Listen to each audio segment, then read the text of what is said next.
Hello all, welcome to Qfuss webinar. I'm glad to have all of you here. I know it's Sunday, it's around 6 o'clock. So welcome all. What is Qfuss? Qfuss is basically a mentorship platform. It's an on-demand mentorship platform. We do have quality mentors, curated mentors for your purposes on our platform, and people who seek mentorship usually they come on to our platform. They filter off many kind, like they filter as per their requirements, and they get to access any kind of mentors and arrange a meeting with them. It's a personal meeting. It's more of a safe space where you can arrange a meeting with them and go more in depth in a personal level. So for more for your mentorship activities, you can log on to www.qfuss.com. And based on our queries from different users, today we are based on the situation as well. We are hosting a webinar with Mr. Vivek Rao. Welcome, Vivek. And a small introduction about Vivek. Vivek has around a decade and a half years of experience in human resource with Ashok Leyland, and has held various roles in business, location, and corporate HR. He is a champion of the organization's culture and values, specializes in partnering with business leaders to help them build their teams effectively and ensure all people discussions are based on data. Apart from work, Vivek also volunteers with various organizations as he is interested in developing the talent for the future of the nation. Welcome, Vivek. We are glad to have you on board. Over to you. Thank you. Thanks, Rohan. Warm welcome to everyone here. I can see a few familiar faces. Hi, Anusha. Nice to see you here. And hello, everybody else. When Rohan and Sid approached me to talk about a few things, I had a couple of ideas in my mind. And while we were ideating, we thought what was the most imperative for HR and for businesses at this point of time. And we came up with this idea of talking about how to open your business or your organization effectively post-COVID, and how do you calibrate and how do you plan for the future. So that is basically the topic for the day, and I request Sid to please put up the deck before we start. Just going on mute. Yes.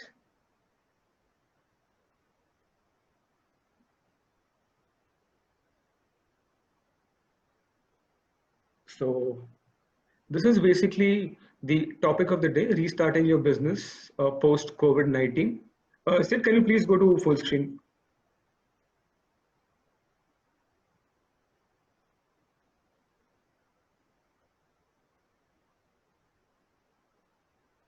Bottom right.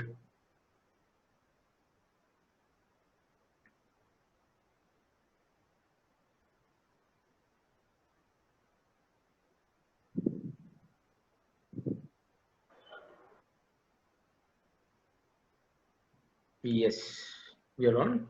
Thank you. So this was the topic which we had ideated for a while on, Sid and I, and we thought this would be relevant to the needs of HR professionals today, and for those managers who are looking to restart their business. And that's what I'm going to talk about for the next half an hour or so.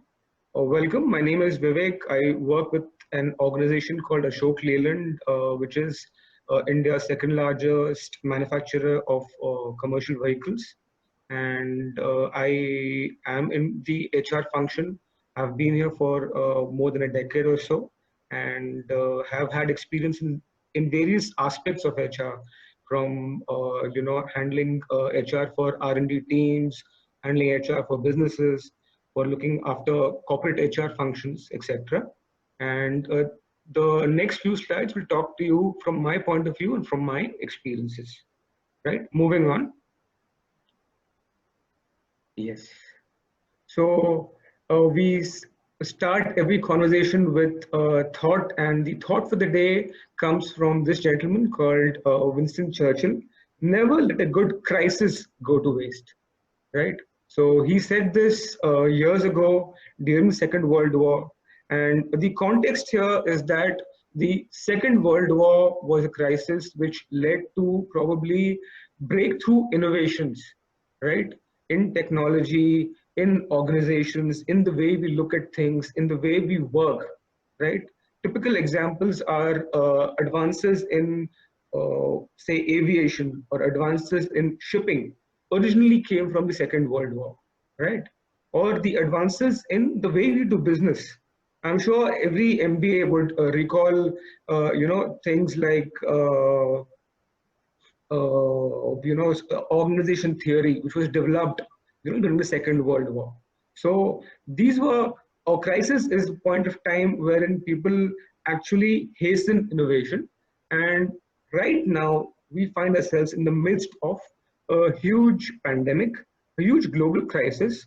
And though there is chaos everywhere, businesses are down, people are losing jobs, huge unemployment everywhere, it's also a time for it gives us a pause, and it's a time for us to rethink our business models, to rethink ways of doing business, and probably make ourselves more sustainable, more viable, and less susceptible to pandemics like this. So VUCA world gives us an opportunity to reinvent ourselves, and this is what Winston Churchill said years ago: never let a good crisis go to waste.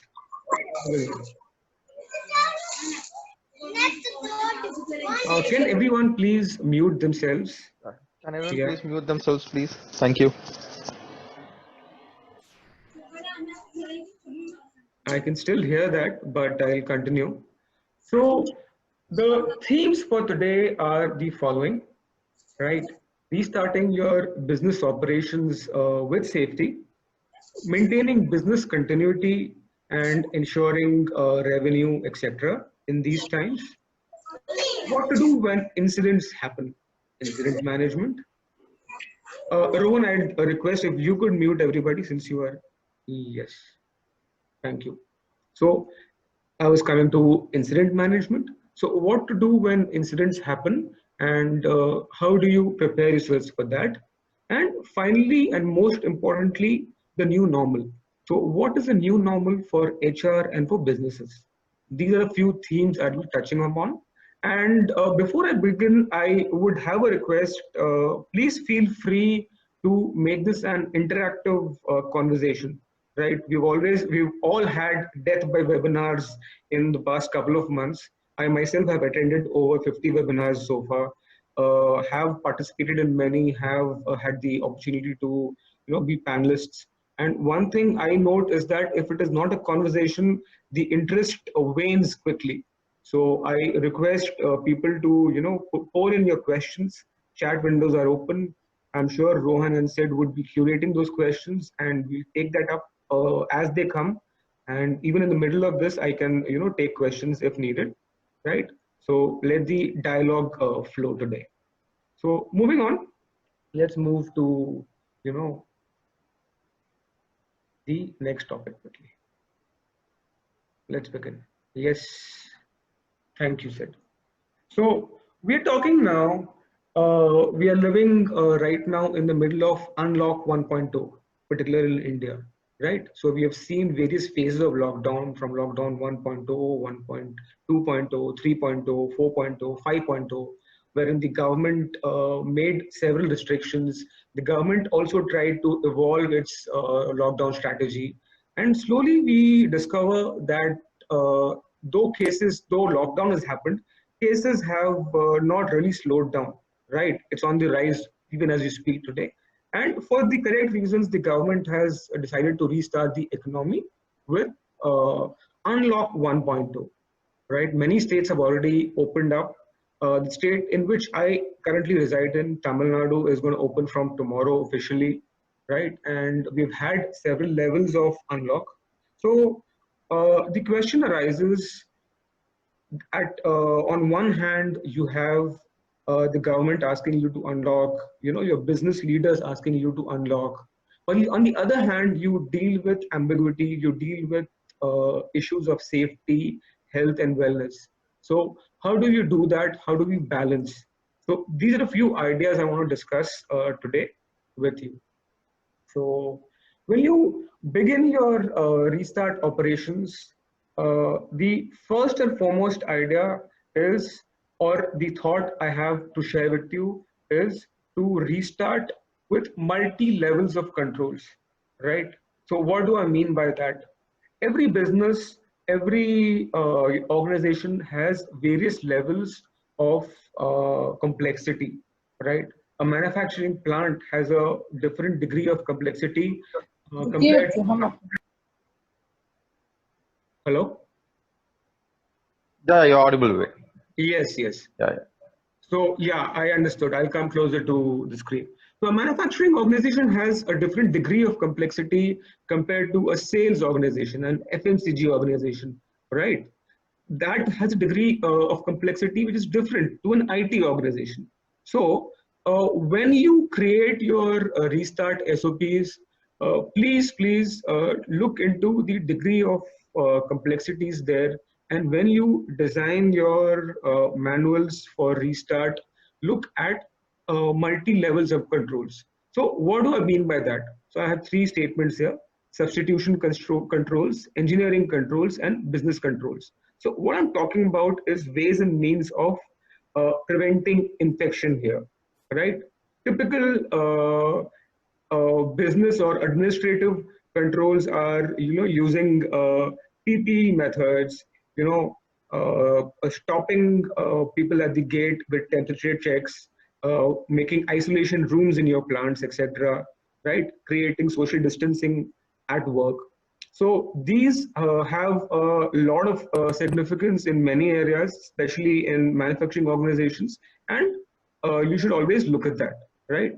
The second level of controls are engineering controls, wherein you look at reinventing the way you work, right? For example, if you have a production line, how do you redesign the line to minimize control?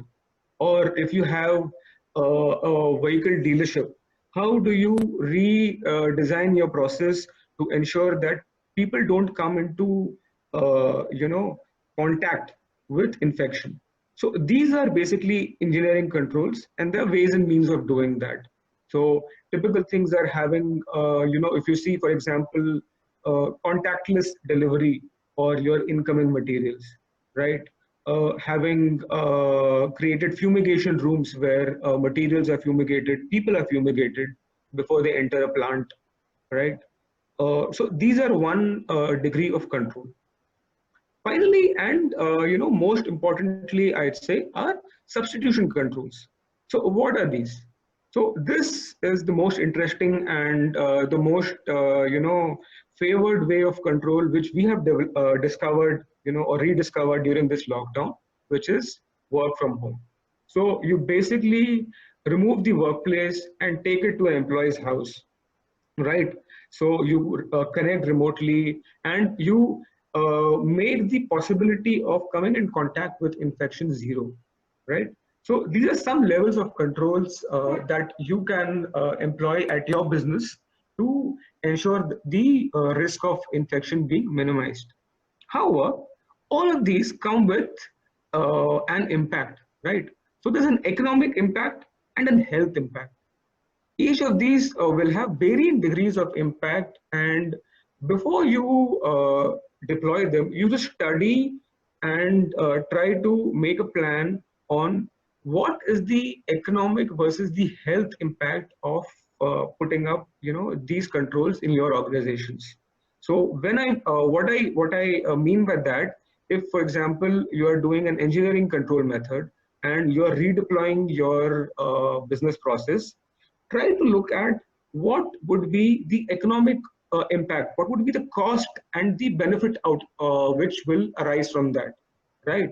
So if you spend X amount in redefining your line, do you think that the outcome which comes out of it would be, more than pre-COVID times? Would it justify sinking those costs, right? So every business will have a different cost benefit attached to it, and the main objective here is to do that analysis, right? So that is the second idea which I'd like to discuss here. And third and most important idea is, when you redesign your process, apply design thinking processes, right? So, yeah, hello, am I audible? Because there was a power outage here. No, yeah, you are audible. No problem. Okay, thanks. All good. All good. So, the third and most important point here is design your process with empathy. Use design thinking principles, right? Use point of views, design from a customer's persona, think from the customer's point of view, think from your business's point of view, think from the employee's point of view when you redesign your purpose or your procedures for opening, right?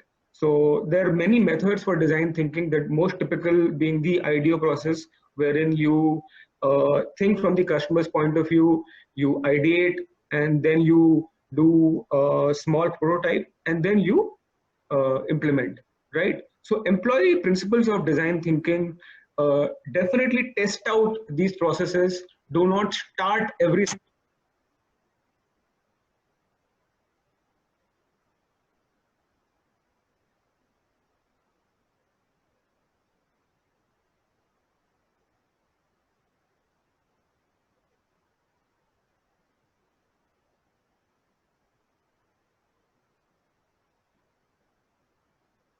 Sorry, guys. I think there is a power cut at Vivek's end. I hope he'll be back soon in another 2 minutes.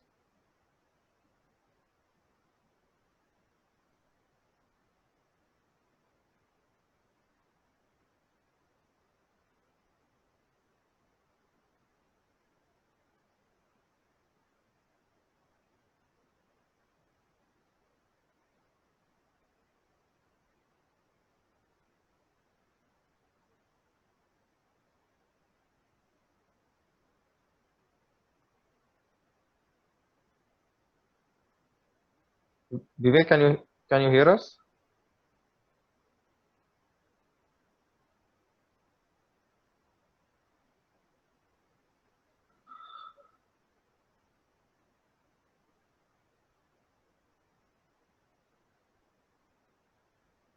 Hello?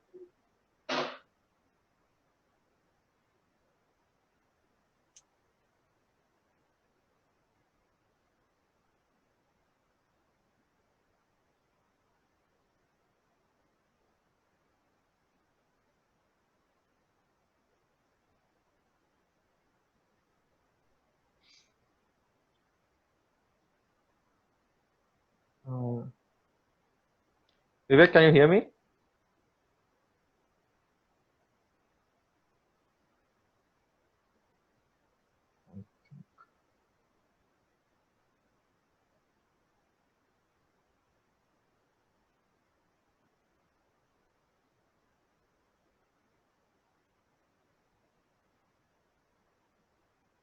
He should be back in 2 minutes, guys. Please wait. Thanks.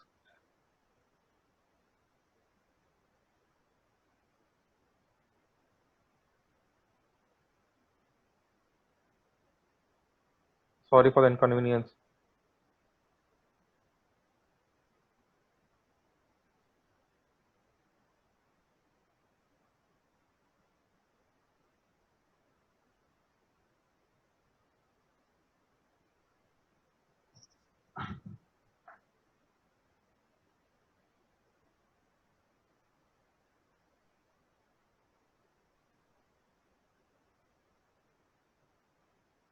Hey, guys. Sorry for the inconvenience.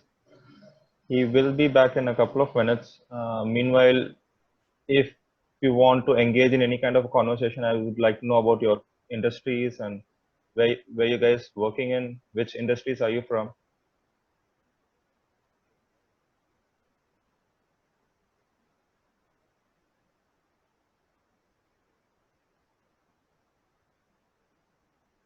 Yes, I'm back. Am I audible? Yes, Vivek, you are audible. Yeah, I really apologize, people. There No, was a power outage, no and worries, no worries. yes, we had planned for this because I was originally Yeah, planning to project here, but I gave control to Rohan and stayed for that. Yeah. So I was thinking, where was I? So I was on design thinking, right? So when we talk about redesigning your processes, please employ design thinking procedures. Please look at empathy. look at thinking from the customer's point of view, and then prototype. Do not, I repeat, do not deploy at once. Test in small groups. See how your small groups or small functions are behaving, and then redeploy for the entire organization, right? And finally, when you do these restart, always have a measurement and adjustment procedure, right? So what do I mean by that? Have a process or SOP defined which takes into account,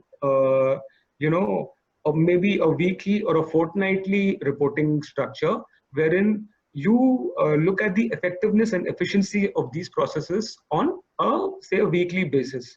What will enable you is that enable you to do is that you will be able to see the efficiency and readjust in case you find that there are scope of improvement in these processes. So that is the final thing I want to say in this.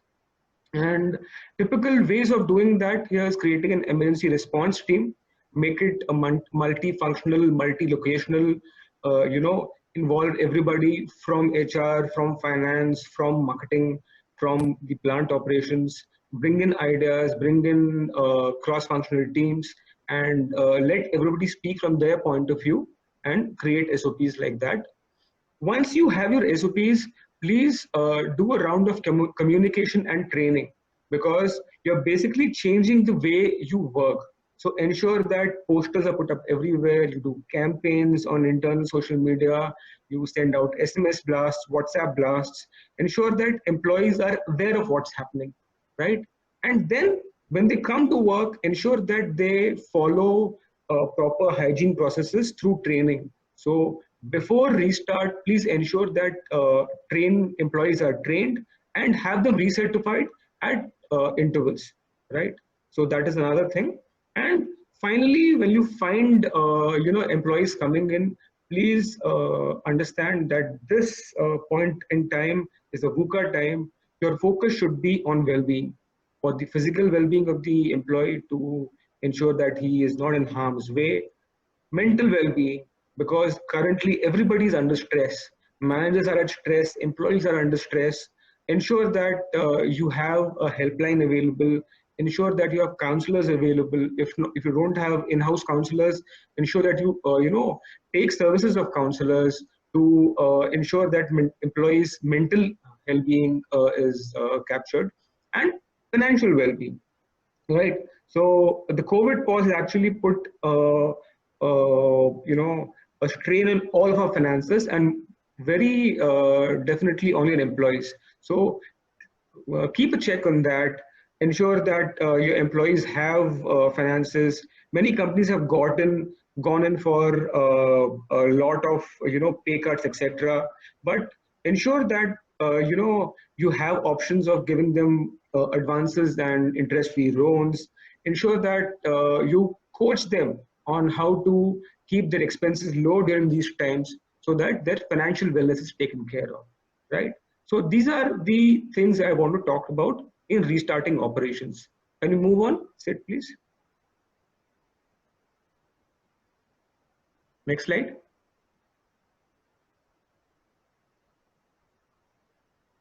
Yes, thank you.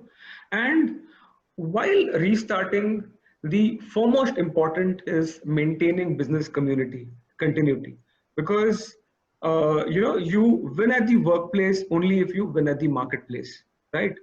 Age-old adage, and nothing is more important than ensuring that revenues come into your business. So what are the few steps which people are taking right now, right? So change management. So people are taking a look at, what kind of, processes are enabling us to bring in revenues, what kind of line of businesses are enabling us to, bring revenues, and focusing more on that, right? So ensure that change management, transition processes are in place, right? And while you redesign your business process for this VUCA world, ensure that you do a risk management exercise. So every change comes with risk. So please have the risk measured and mitigation measured and kept in place for all of these. School school जुलाई से हो गया 20 जून तक हम लोग Yeah, I Can can hear. I can hear some more. can we have everyone on mute, please? Yes. Thank you. And while you're doing these change management exercise, most important is communication, because employees are under stress. People are, afraid of losing jobs right now. So to, mitigate that, communication is the best exercise possible. Have town hall meets, have large group communications, have small group focus group discussions wherein you sit with small groups of employees, understand their problems, communicate your business changes, and ensure that everyone is in the know. Right? It should not come to employees as a surprise that they're losing their jobs one fine day. That brings down the morale of the entire team and the entire organization, and is eventually detrimental to your organization's revenues. So ensure that communication, not only of the hygiene practices which I mentioned before, but of your change management practices are also, practiced in your organization. And then very most definitely have a staggered restart. Do not start everything at once. The government has also laid down rules for staggered restart. Look at which teams can, work from home, which team can work, online, which teams necessarily need to be, present at the workplace. For example, in a manufacturing context, we have seen that our plant teams definitely need to come to, the workplace. There's no way you can avoid doing that. You need to produce only at the plant locations. However, our corporate functions or our sales functions are very, much enabled to work from home now. So we have gone for that. So our corporate functions are not working right now. Sales functions are working from home. So take a look at that. Do staggered restart. Do role analysis. See which roles can work. So there are many tools available at the moment right now. Use the power of HR analytics. There are things like organizational analysis, which takes into account, which roles can work remotely, which roles need to work at the workplace, the effectiveness of such roles. So please put those tools in place and ensure that you do those analysis. And while you do that, while you do a restart, please ensure digital acceleration. I'm sure everybody agrees here that everybody or most organizations had never imagined that work from home was a possibility. Apart from, say, IT organizations where this was very mature, at least in manufacturing, we never thought we could work from home. It was a mental block, right? But now, for the past couple of months, all our sales force is at home, and they're merrily connecting with customers, engaging with customers, selling vehicles through online means, right? So explore digital methods, explore Microsoft Teams of working in large groups, in small groups, explore reaching out to your customers digitally, right? You need not be present at the customer's site.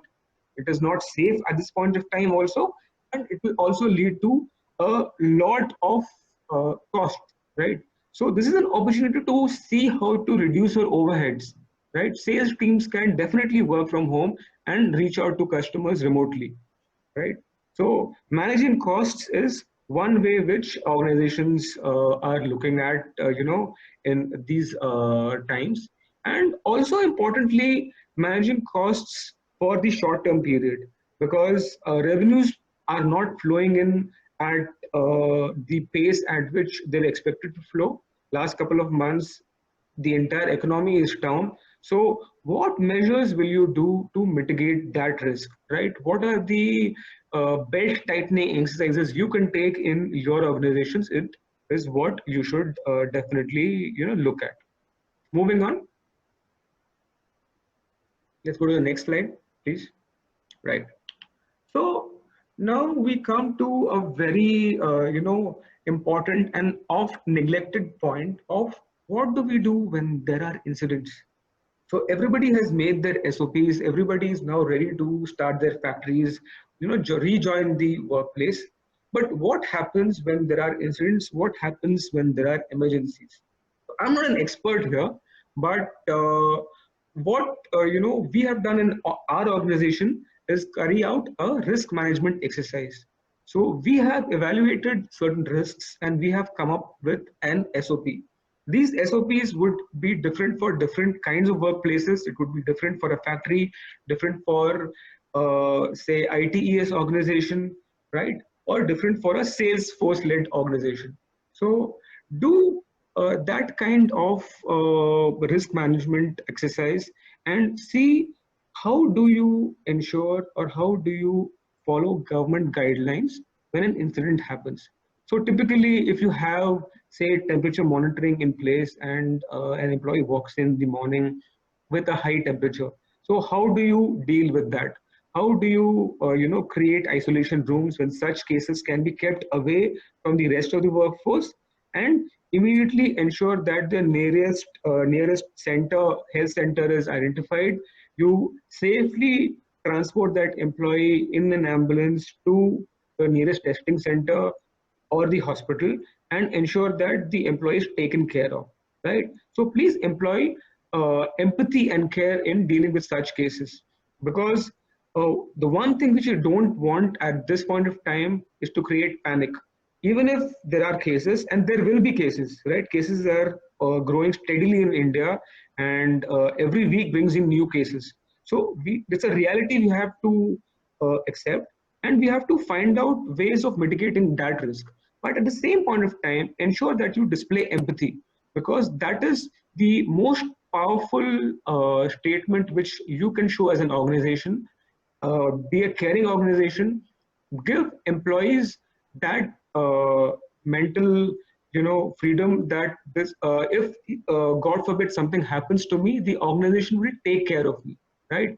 Ensure that you have tie-ups with your insurance agencies. Ensure that COVID is covered with your insurer. Ensure that you put adequate limits there. So though we found that, we did the exercise, we found that the COVID is covered with our insurer, there are lots of gaps there, which the insurer might not tell you. Ensure that the costs of COVID treatment is covered there, because right now the costs are rising by the day, right? So ensure that you do that exercise, and you give employees that mental space, that they're well taken care of. And even more important is to define the role of the employee at this point of time. Why do I say that? Right? Ensure that complete training is done or sensitization is done for employees, and they know that there is no social stigma attached to being COVID positive, right? Everybody or anybody can have COVID. The foremost responsibility of an employee at this point of time is, in case they detect increase in temperature, they detect symptoms of COVID, they inform the employer immediately. They don't turn up to work, or even if they turn up to work and you find that you feel unwell, inform the employer, take care of all the guidelines specified by the employer, and help the employer manage the situation. There are cases when you find that employees who are asymptomatic come into work, and after coming into work, they might have infected other employees, right? So how do you deal with that? So awareness, creating awareness, ensuring that employees know that there is no stigma attached to being COVID positive, and the first responsibility of the employee is to inform the employer. So maintain that line of communication between the employer and the organization. That is very important.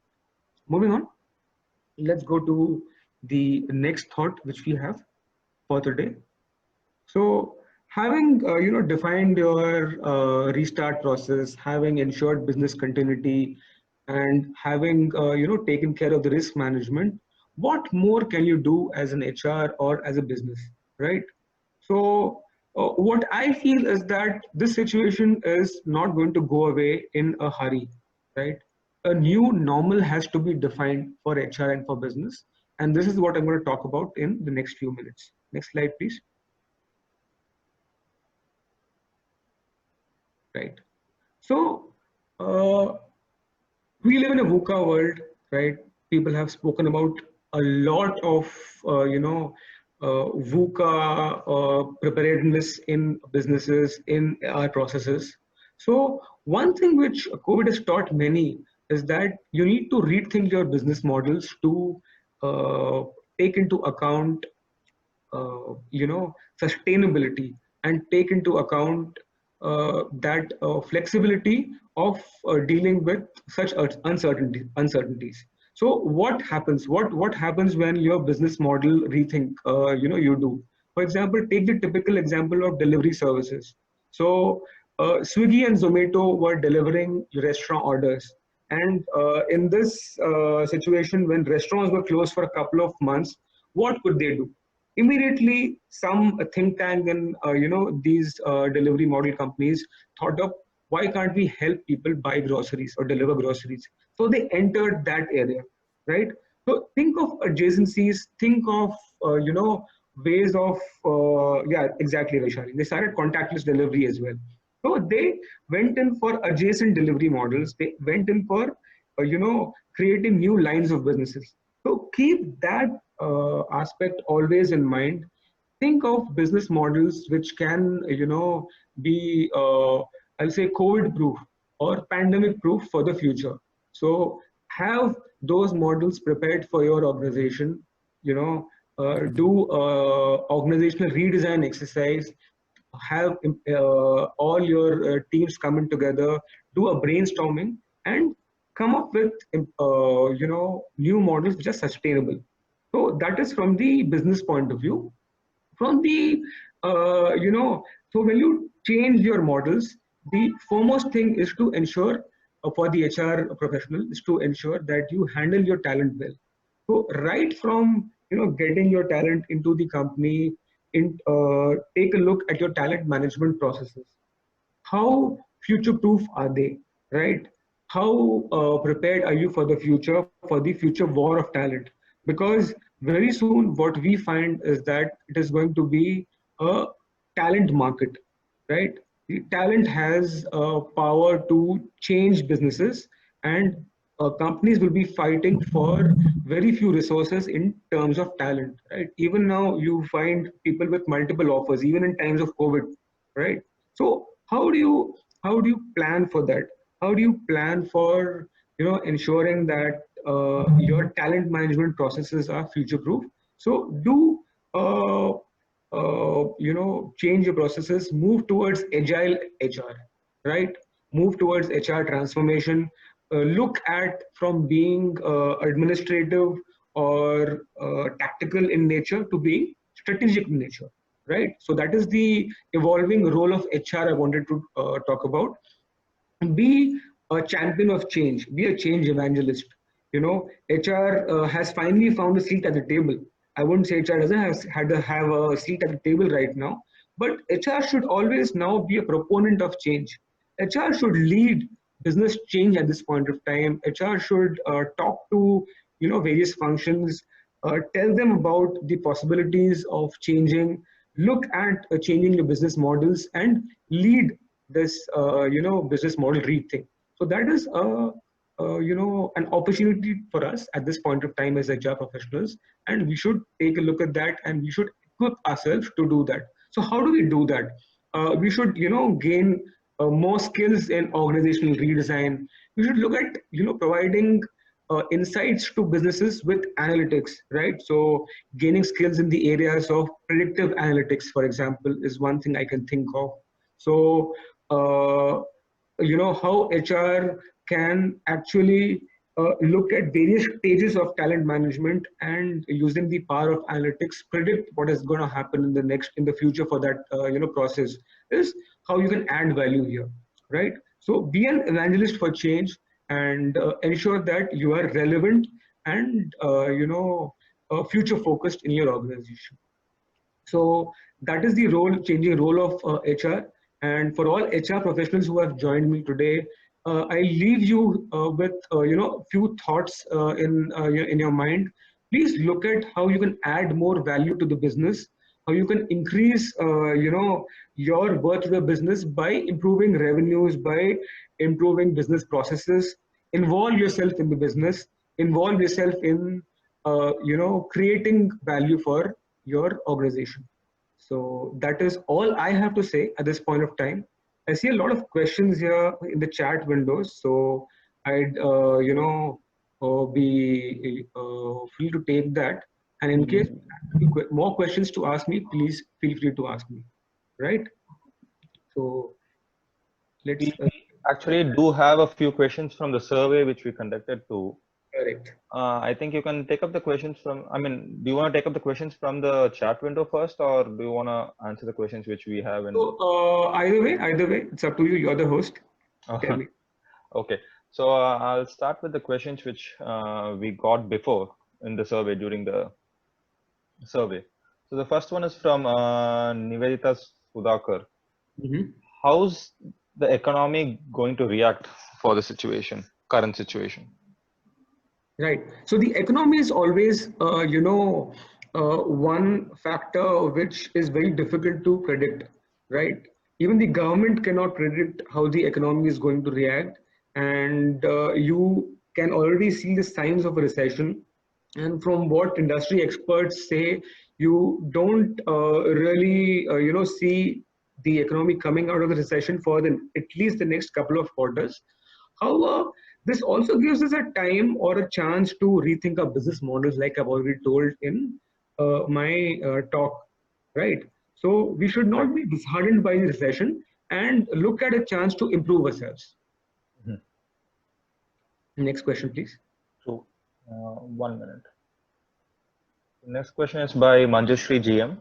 What is the best way to make money from home online? So I don't know how valid or relevant that is to this topic.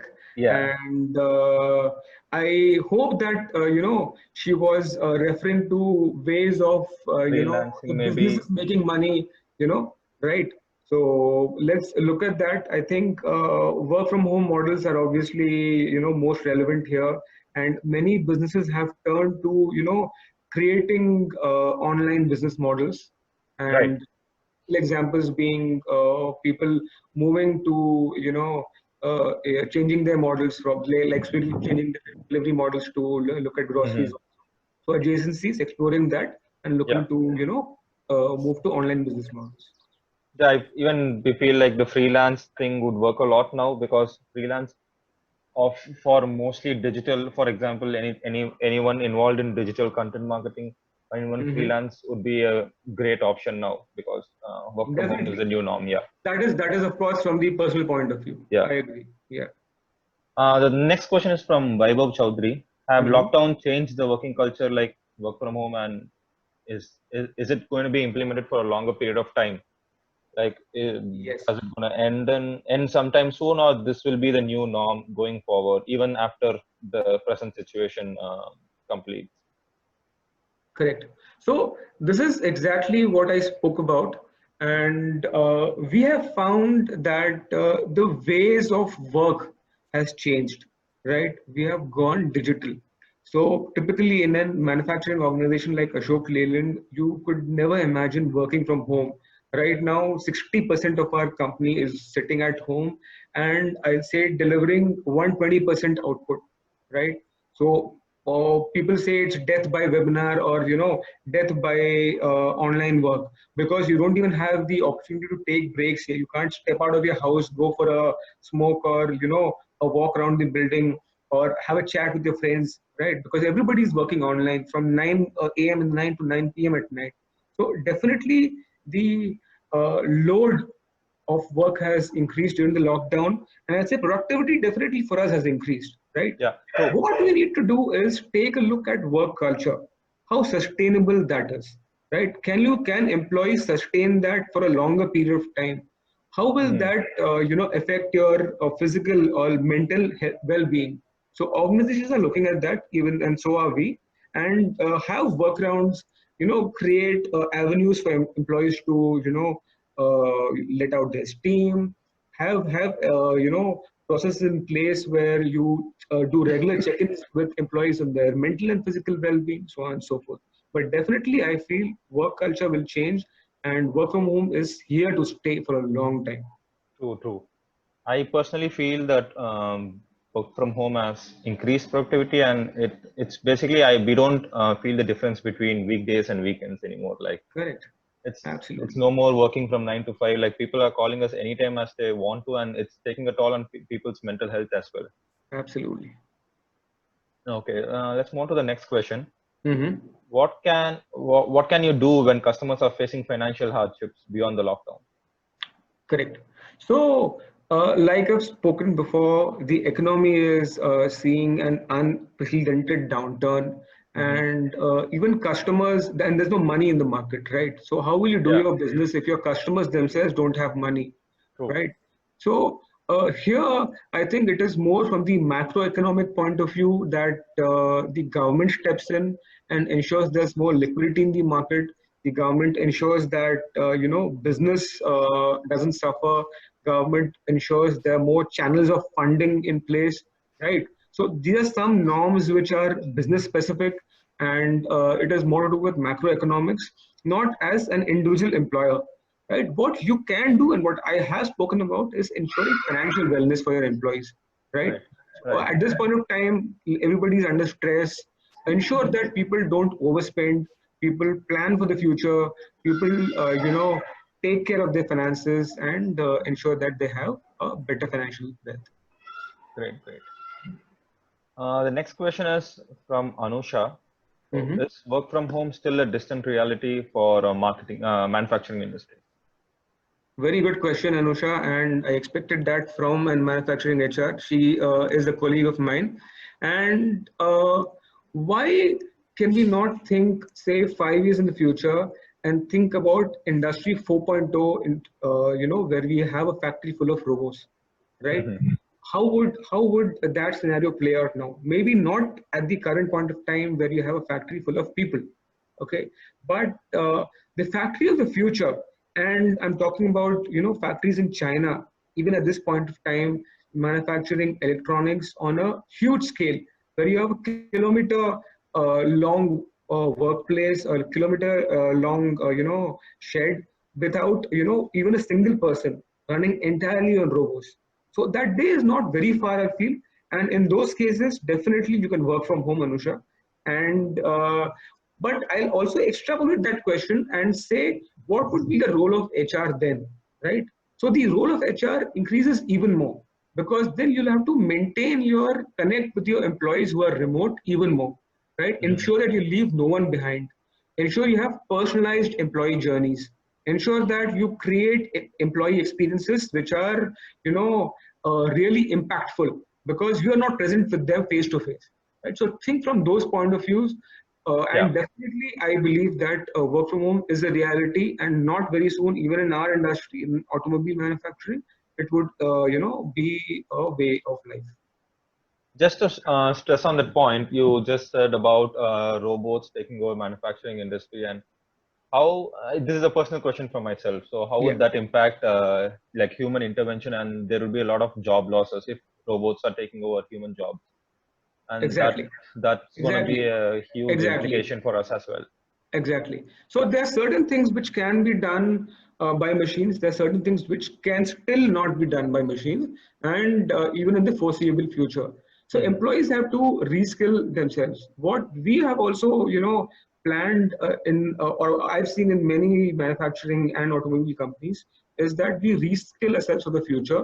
Hmm. uh, Imagine those roles which cannot be done by machines. Ensure that employees take up those roles in the future. Ensure that you reskill your existing employees in those skills, and Yeah. ensure that you conserve your jobs. It will not lead to job losses, I definitely feel. And there are certain things which will definitely not be able to be done by machines. For example, you cannot sell, right, Hmm. a Correct. product or an idea using machines, right? It has been tried before, but AI in sales is not a viable option now, even now or in the foreseeable future. You need a human touch there, right?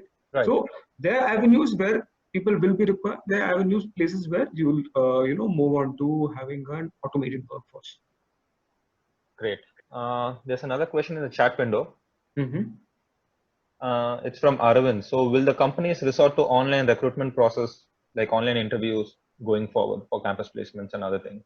So Arvind, to answer your question, we have already done that even before COVID hit us. Most recruitment has been automated, so the recruitment industry has seen sea change from the times when I started my career journey. We have things like application tracking processes which have digitized the recruitment industry. We already used to, for the past, say, 4 or 5 years, do video interviews to cut down on recruitment costs, right? So you cannot have a panel travel everywhere, or you cannot have employees travel, to your location and increase costs. So technology has been instrumental in that, and recruitment was actually the first area to employ digitalization, right? So it's already happening, and it will happen in a better way now, I feel. Right. I hope, Arvind, that answers your question. Yeah. I do not have any questions at the moment so far. Guys, if you have any questions, please, you can either turn on your mic and ask your questions directly, or put it on the chat window. I can do it for you. Sure.